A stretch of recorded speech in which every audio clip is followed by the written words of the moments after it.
Yung totoo, kahit hindi naman binuo yung ICI, yung Independent Commission for Infrastructure, ano naman, eh, mapapanagot naman ang mga ano, mapapanagot naman yang mga corrupt na mga contractors, opisyal ng DPWH at mga politiko, Kongreso, sa Senado.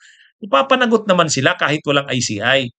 Kasi nandiyan naman ang COA, Commission on Audit. Oh, yan naman ay sa audit yan, malalaman diyan kung sino yung mga ano, may mga anomalya. Ganon din yung ombudsman. Ang problema lang kasi nung panahon ni Duterte, o tingnan niyo naman yung sa COA. Commissioner ng COA tapos yung asawa, kontraktor. O, papaano yan? Saka yung ombudsman, si Martires, wala namang ginawa. O, yun ang naging problema.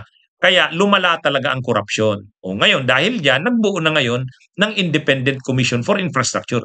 Pero kung ginawa ng COA ang trabaho nito, ginawa ng ombudsman, hindi naman kailangan yan ICI.